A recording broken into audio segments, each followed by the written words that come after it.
Hey, my name is Nico and I don't like to collect a single coin while playing my video games.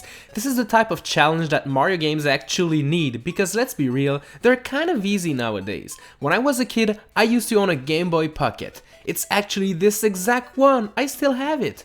I had a couple of games on that handheld, but my favorite one was Super Mario Land 2 6 Golden Coins. In this game you must travel through many different zones to defeat a boss and receive a golden coin to open up Wario's castle. For once, Bowser isn't the bad guy. I figured I could try to beat this game without collecting any coins, besides the obvious, 6 golden coins required to beat the final boss. Is this quest possible? I don't know, we'll find out. The rules are simple. There's a coin counter in the bottom part of the screen at all time. Can we keep this lovely 000 number through all of the quests? Let's begin, shall we? The first intro stage is there to show you the basics of the game. It has its share of coins, but you can easily avoid them. The only difficult coins are over there, but if you have a mushroom, you can just jump down on the spikes, take a damage boost, and go under the coins as Tiny Mario. Now that this intro level is done, we can actually travel anywhere we want. You see, Super Mario Land 2 6 Golden Coins allows you to complete all of its 6 zones in any order you want. It's kind of an open world game in a way. We shall begin with the Tree Zone as it's the closest one to the intro stage. Tree Zone 1 could potentially be difficult with all of its coins, but one power-up from this game will be our best friend during the adventure. The Super Carrot allows us to turn into Bunny Mario, who jumps super high and can actually glide using his ears. With that power-up equipped, we can almost skip this entire level. Wow.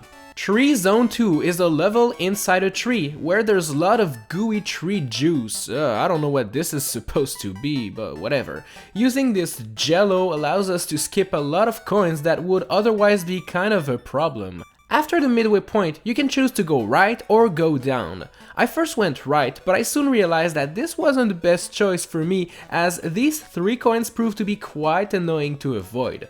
The bottom part was way easier as the game gives you a super carrot, which you can use to glide as far as you can, and you can even damage boost your way to victory anyways. Tree Zone 3 starts off with a very tricky part here. Those 4 coins are quite annoying and there's sadly no way to pass above the pipe located there.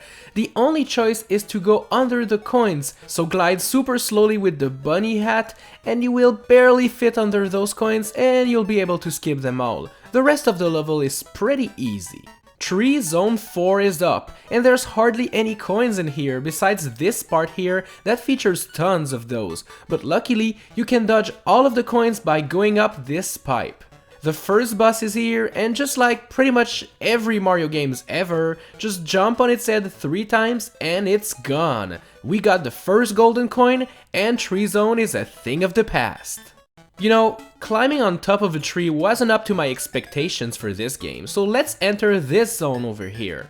Basically, these hippo statues can make Mario go inside a bubble and float above the entire level. Well, in a normal playthrough that is, because there are some coins up in the sky here, so we're going to have to jump down in the water to dodge all of those coins. Besides Cheep Cheeps, there's not much in those water. Get to the end of the level, take the top exit, and welcome to Space Zone. Space Zone 1 contains a couple of annoying jumps that you need to do to avoid the coins, but Space Zone takes place in space. Yeah, I know, crazy. Which means everything is low gravity, so you can jump super high and float slowly down to the ground. The rest of the level doesn't feature that many coins, so you'll be all good. Space Zone 2 features a different gravity mechanic. I don't know if it has anything to do with the star over here, but the new mechanic here allows you to fly all you want. This will prove to be really helpful to dodge annoying coins. There was one spot here which gave me trouble, but I could damage boost through the evil stars to dodge the coins. Grab that fire flower and get ready for the boss, this space creature in its spaceship. 3 well-placed jumps and this enemy is gone. Space Zone is over and we got the second golden coin. So far, so good. Let's go down this path here, only to get eaten by a giant turtle. Welcome to Turtle Zone! Yes, this game is kinda weird, I have to admit. Turtle Zone 1 is kind of an easy level without anything to talk about, really. Turtle Zone 2 is a little bit more interesting as it takes place inside a submarine full of narrow spaces. I got scared and expected some dangerous coins, but alas, the owner of this submarine must not have been very rich as there are not a lot of coins in here. Turtle Zone 3 is up and takes place inside a whale. I don't know why Mario would willingly go inside a whale, but you gotta do what you gotta do, eh? The inside of the whale contains some sponge-like tissues which allow Mario to kind of swim inside it. This will prove to be helpful to dodge those coins over here. You really need to do some well-timed A presses here, or else you'll jump or grab a coin, or you might even fall if you don't press it at the correct pace. It's a little bit tricky, but it's very doable. This part here has coins on top and enemies under, so I decided to take damage on purpose to go through. The boss for this stage is an octopus, and once again, 3 jumps and that's it. You see this hill with the giant Mario on top of it? Don't ask me what it's all about, but welcome to Mario Zone, a zone where you literally climb inside a giant Mario robot. Mario Zone 1 is a level full of cogs and gears. A couple of annoying coins will be on your road, but usually there's always going to be a way around. This level ends with a giant drop full of dangerous coins. At first, I thought this was the end of this run, but I realized you can use a super carrot to glide down slowly up until this spike here. The same strategy that we used against the evil stars in Space Zone will be used once again in here. Damage boost through the spike and fall down to the end of this level. Mario Zone 2 is up next, and the level is made out of balls. There are balls everywhere. This part here proves to be trouble, but if you get rid of this little teddy bear, you can calmly take a ride on his bouncing ball under all of the troublesome coins. This next part proves to be quite tricky though, as there are coins everywhere. You can't really jump above those, and going under them is out of the question as Big Mario. But if we take damage and turn into Small Mario, we can fit right through there. This part is now officially easy, especially since there's a super carrot right after it, so it's no problem. Mario Zone 3 is not very difficult. Basically, there's not a lot of coins in here. These cranes here could have been a problem, but you can jump above this entire section and avoid all of the coins. This level is now done. Mario Zone 4 is the land of Lego bricks. And if you've bought some Lego bricks in the past with your own money, you know those things are super expensive, which might be the explanation as to why there are literally 0 coins in this level. They've all been used to buy those Lego bricks. The bosses here are 3 pigs that you destroy by jumping on their heads 3 times each. They're gone, we have the golden coin, and we can move on to bigger and better things. Let's go up the hill to the spooky Halloween themed Pumpkin Zone. Don't worry though, this won't be that spooky, you don't have to hide in the comment section, come back. Pumpkin Zone 1 starts off easy, with no annoying coins at all. Defeat Discount Dracula and this level is done. Pumpkin Zone 2 has no annoying coins at all, but I gotta take a minute to talk about those enemies. Like what are they supposed to be? Like talking hamburgers? These guys are so funny looking. Anyways, this level has nothing interesting to talk about. Pumpkin Zone 3 is up next, and could have been difficult if it wasn't for our trusty Bunny Mario jumping skills. This level contains dead Goomba spirits, which is always pretty sad. After all, we know that Goombas are not useless, they're pretty cool. Let's take a moment of silence for those poor Goombas defeated by Mario. Pumpkin Zone 4 is the last level of this zone, and it's actually the perfect level for speedrunning enthusiasts, as you can literally keep running non-stop without any big trouble. Fight the evil witch by jumping on her head 3 times, and Pumpkin Zone is done. We only have one zone left, and this one takes place in a house, but you're turned into a mini version of Mario. Welcome to Macro Zone 1, which starts off with a problem. You see, when you go down that pipe, there's those coins here that cannot be avoided. I tried with a super carrot and still had the problem, but eventually I learned that if you tap the A button instead of just holding it, you can glide even more, and this allows us to barely dodge the coin while exiting the pipe.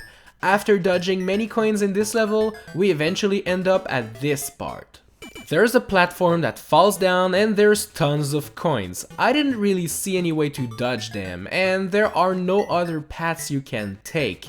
There's a secret exit in this level, but it is located after those coins. So at this point, I wonder what to do. It seems impossible to go through that part without collecting at least one coin, which is a shame. And if you grab that single coin as Small Mario, the rest of the level is also a problem because you can't dodge all those coins near the end.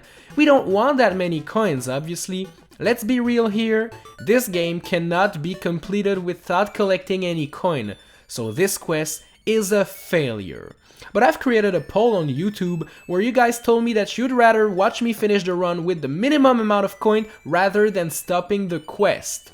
So here's the new rules. We want to complete the game by collecting as few coins as possible. And now let's get back to our main problem. If we collect one coin here, we are basically forced to collect at least 2 more at the end. But let's say we collected 2 coins here by having Bunny Mario instead of Mini Mario, we could jump above all those bad coins at the end there. Yeah, you know what? That sounds like a better plan. Okay, we have 2 coins now, but can we complete the game without collecting more of those? Macro Zone 2 is actually pretty easy and most coins are easy to avoid, since they're all at the beginning. The rest of the level is an easy swim. Macro Zone 3 has this scary part here where you need to be super careful and glide using the bunny power-up in between the floor and the coins. Then after that, this pipe will be helpful to dodge those coins. This next part requires you to be Small Mario to fit in there. Macro Zone 4 is the last level in this zone, and to be fair, it's pretty easy. There's no annoying parts at all. It's very welcome as our last level before the final castle. The boss here is a rat, and you guessed it, jump 3 times on its head and there you go. Macro Zone was one annoying zone that forced us to rethink our objective, but let's see if we can now finish the game without collecting more coins. Welcome to the final castle, which, believe it or not, contains statues of fire flowers spitting fireballs, giant spiky balls, big hands coming out of the ceiling, floating Wario heads, platforms that break under your feet, but it doesn't contain any coin at all. Wow, 0 coins in this lovely castle? The final boss fight against Wario isn't that really difficult. Do your Mario thing, jump on his head, and there you go. The castle is destroyed, we have saved the kingdom and completed the game. So, is it possible to complete it without collecting any coins? No. But you only need 2 coins to actually finish this game, which won't make Mario rich, so you know, I'm kind of okay with this. Hey, thanks a lot for watching this video. If you have any other ideas for cool challenges you'd like me to complete, be sure to leave them in the comment section down below. Hit the join button to support me, give me a little like, subscribe for more, and tap the cards on screen right now to catch up on all the previous challenges I've taken on. I'll see you in the next one.